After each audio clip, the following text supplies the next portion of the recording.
그래서 체포동의안 부결됐지만 민주당에서 30표에서 35표의 X표가 나왔어요. 저는 이 표의 성격을 두 분께 여쭤보고 싶었어요. 그 어떤 성격의 표라고 생각하세요? 한마디로 규정하시면. 저는 반란을 시도했으나 결국 실패한 표다.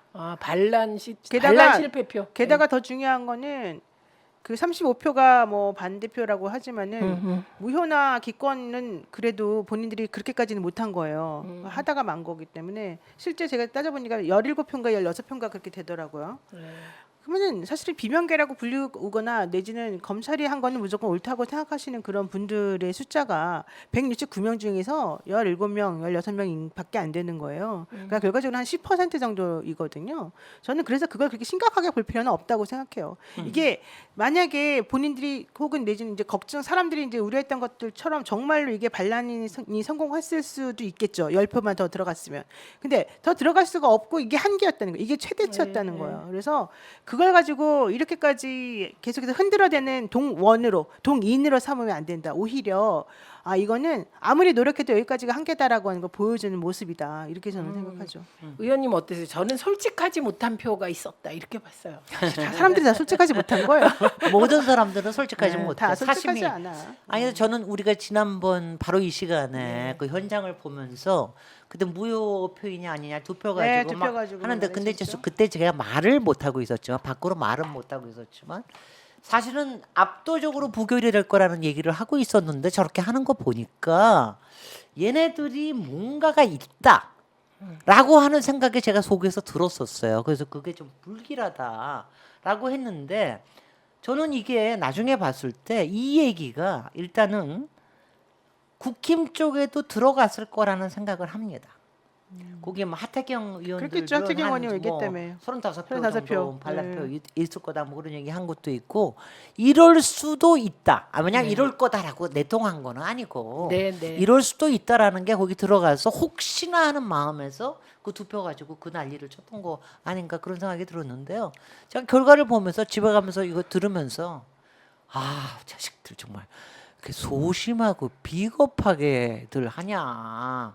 저는 왜냐하면 저야 화끈한 성격이니까 반란을 하려고 하면 화끈하게 반란을 하든지 저는 뭐 솔직히는 이렇게 봅니다.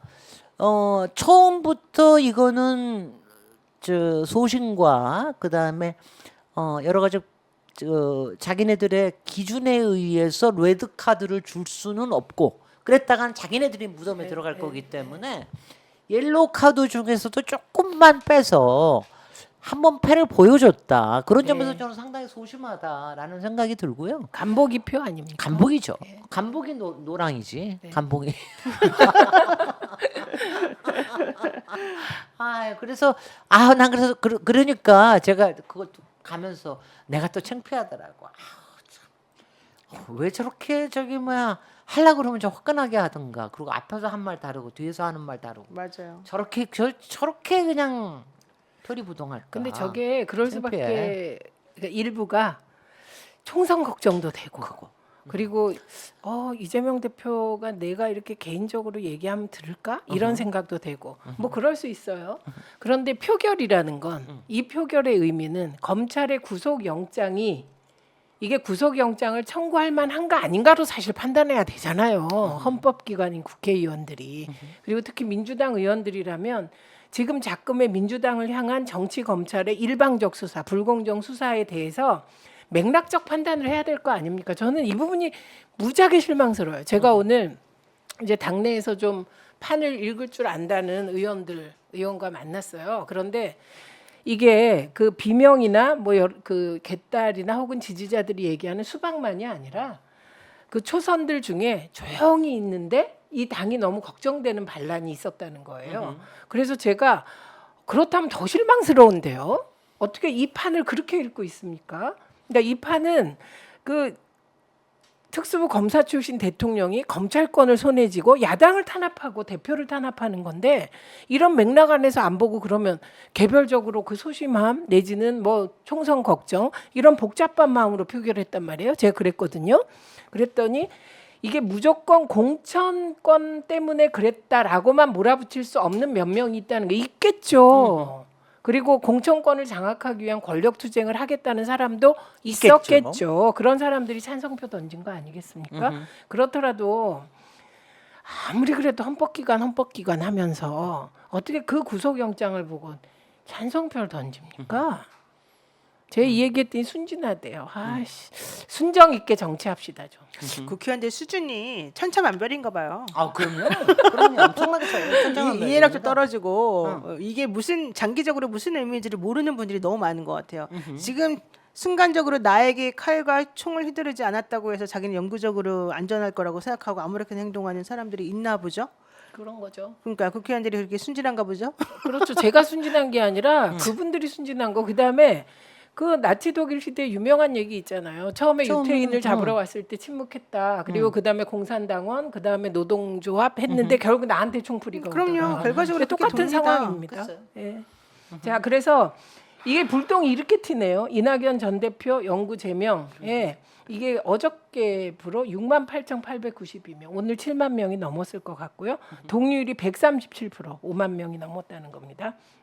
그러니까 이제 이재명 대표 나가라라는 맞불을 놨지만 그거는 확인을 아직 제가 못했는데 아까 얘기한 3천 몇 명까지 확인했습니다.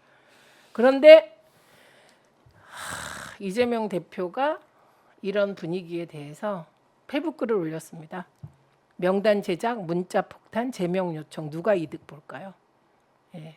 내부를 향한 공격이나 비난을 중단해 주시길 부탁드립니다. 이것은 상대 진영이 가장 바라는 일입니다. 배제의 정치는 결코 통합의 정치를 이길 수 없다고 믿습니다. 민주당이 콘크리트처럼 단단해져야 검사 독재 정권과 더 결연히 맞설 수 있습니다. 저도 더 노력하겠습니다. 이거 올렸어요. 근데 이거 유튜브에서 찬반했는데 뭐 이재명 대표가 이 정도의 글을 올리면 찬성이 95% 나오거든요. 네. 근데 이거는 찬성 반대가 한 12% 나왔어요. 이건 뭐냐면 우리는 더 욕해야 되겠다.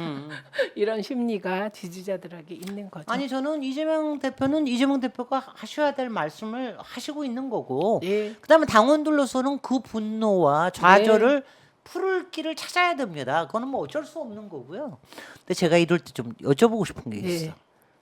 지금 이제 국힘에도 보고 있으면은 물론 내일 3월 8일 날 이 결과가 나와봐야 알겠습니다만은 이른바 친윤 표가 아닌 게 최소한 25%는 될 거 아닙니까? 네. 아 왜냐하면 저는 어떤 정당이든지 간에 20에서 25% 사이는 주류가 아니라고 생각해요. 네, 네. 나는 그건 당연하다고 생각해요. 정상분포에서 원래 그런 거 아니에요? 원래 그런 거 양쪽에? 아니에요? 그러니까 여기도 마찬가지로 이재명 대표가 받은 게 77.7%야. 그러니까 22.3%는 그쪽이 아닌 거예요. 예. 그런 게 지금도 남아있겠죠. 비겁하고 소심하게 이게 자기 의견을 드러내는 거죠. 근데 이제 이 사람들이 그때 무슨 일을 그러니까 두 가지 그러니까 우리가 정당 현실 정치는 두 가지가 있는 거죠. 하나는 그 사람들 입장에서는 내가 주류가 아닌데 어떻게 하면은 그럼 나는 살아남을 수 있겠는가? 아니면 내가 주류가 될 수 있겠는가라고 하는 게 한 가지가 있을 테고 또 이 우리가 주류인 쪽에서는 저 사람들이 왜냐 난 그 사람들이 제가 당원들한테 꼭 얘기하고 싶은 거는 지금 그 자연인 어떤 수박을 골라내더라도 22.3%는 또 생깁니다. 네. 왜냐하면 또 생기는데 그 사람들을 어떻게 하면은 전체적인 대승적으로 같이 묶을 수 있게 만들겠느냐 이 두 가지 의문이 다 있는 거 어떻게 해야 돼요? 저는 100%가 없다고 생각합니다. 네, 100% 없어요. 그래서 있을 수가 없어요. 지금 아마도 그 이재명에 대해서 가장 걱정하는 사람들은 공천 혁신일 겁니다. 네. 그 공천 혁신이 사실 민주당이 총선에서 이기려면 현역 의원들을 최대 보호해야 돼요. 그런데 또 총선에서 이기려면 현역을 많이 탈락시켜야 돼요. 그렇습니다. 이 모순 속에서 헤매는 거거든요. 근데 그럴 때 공천 혁신은 뭐냐면 현역 의원 탈락률을 높이는 게 공천 혁신이에요. 1차적으로 그걸 막아야 되는 거죠. 현역 의원들은.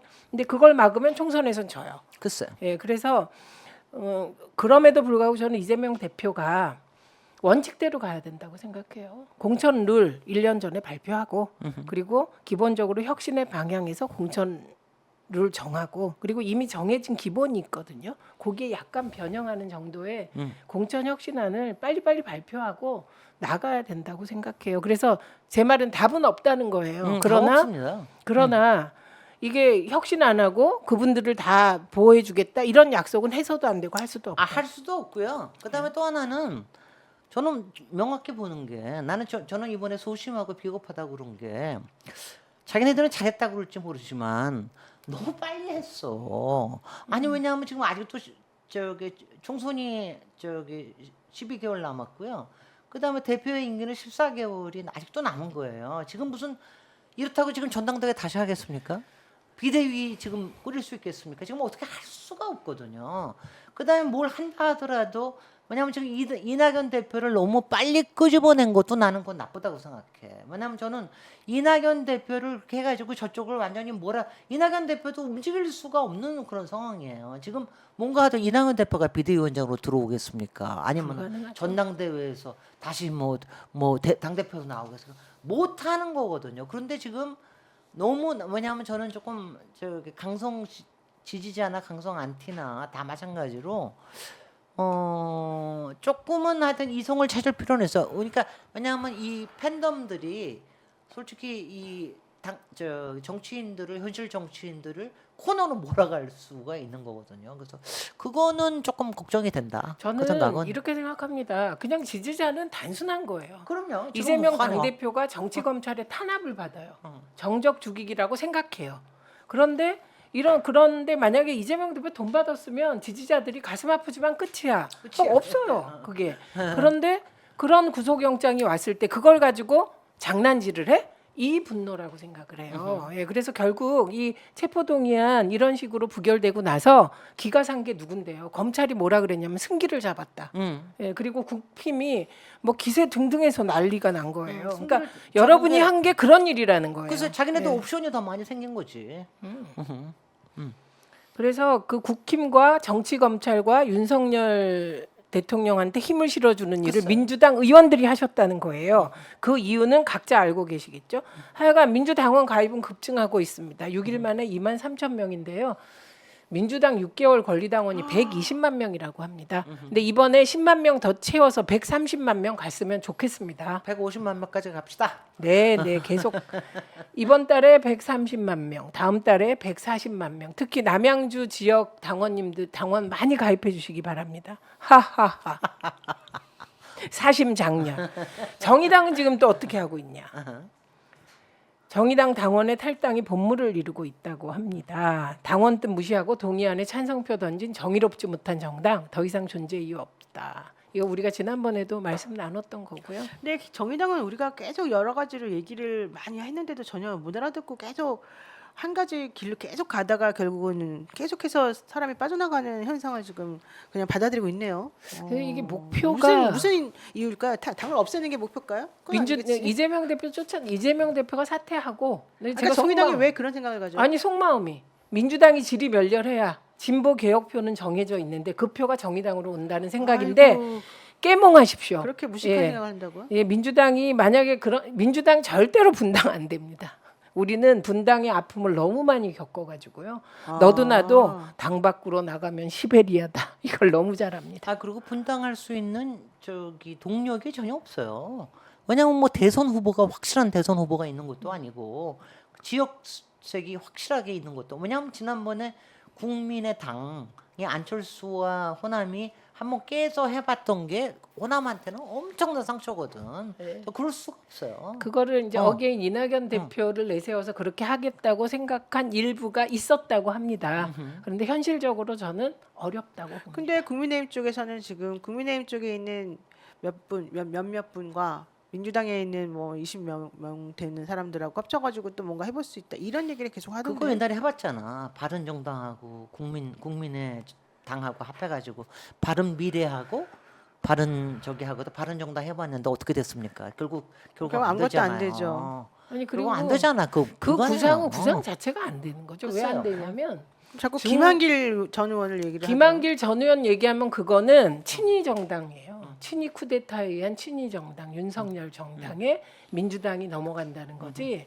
예를 들면 반윤이 나와서 뭐를 한다 이런 구상은 아닙니다. 그러니까 내가 궁금한 거는 컨텐츠를 가지고 사람들에게 아젠다를 던져줘서 이 아젠다에 따르는 사람들을 같이 합칩시다, 힘을 냅시다 하면서 끌고 나가는 거면 내가 이해를 하겠어요. 네. 근데 그런 것도 아니고 그냥 나 공천 안 주니까 내가 나가서 당 만들어야지. 나 저 사람이 나 안 좋아할 것 같으니까 내가 나가서 뭔가 해야지. 이 당 부셔야지. 이거는 사람들이 받아들일 수가 없는 거잖아요. 명분도 없고 저 안철수 동력도 없고. 안철수 국민의당으로 한 번 시도했고 거기에 힘을 실어줬는데 특히 호남이 그렇죠. 실패했잖아요. 네. 그래서 결국은 그러니까 호남을 안철수 씨는- 배반하고 안철수 국힘으로 씨는 국힘으로 가버렸고 국힘에 가가지고 대선 때 또 그렇게 행동했는데 결과적으로는 또 지금 팽당하고 있고 네. 이 모양새가 도대체 뭐예요? 웃깁니다. 그래서 뭐 저쪽도 안철수도 동력이 없고 유승민도 바른정당 하면서 굉장히 정말 너무너무나 코너에 힘들었고 몰렸어요. 그러니까 이제 그렇게 지금 사실 분열될 수 있다라는 게 그렇게 쉬운 얘기는 아닙니다. 그렇습니다. 양쪽이 그래서 그냥 우리들이 할 일은 당원 가입, 네, 민주당 힘 실어주기 그리고 네. 민주당 분열되지 않습니다. 분당 안 됩니다. 그 우리가 다 아는 사람이잖아요. 예. 그리고 마지막으로 한 개만 더 다루겠습니다. 사람이요? 예, 그분들 다 아는 사람입니다. 저 친문 동지들도 우리도 있고 우리도 알긴 알지만 개인적으로는 몰라요. 저는 개인적으로도 잘하는 분들. 아 그래요? 그다음에 제가 민주당 쪽에 있는 인사들한테 내가 항상 얘기하고 싶은 게 뭐냐면은 저 국힘 쪽은 사실은 나중에 이제 잘 조아리는 체질도 있지만 왜냐면 이 먹을 것들이 많기 때문에 사실은 뭔가 딴 거를 챙겨주겠다 하는 게 지금 정권을 잡고 그렇죠. 있어서 하지만 네. 민주당 인사들도 난 좀 이랬으면 좋겠어요. 왜냐하면 당장 다음에 공천이 안 된다 하더라도 아니면 자기가 그동안 많이 해서 한다 하더라도 앞으로 우리가 정권을 잡으면 할 수 있는 게 얼마나 많아. 네. 그렇게 해가지고 우리의 세력을 넓힌다라고 좀 생각을 해가지고 사셨으면 좋겠어. 그거 안 네, 되겠습니까? 저는 그래서 김진애 의원님을 어. 민주당의 미래발전위원회 위원장으로 추천하는 바입니다.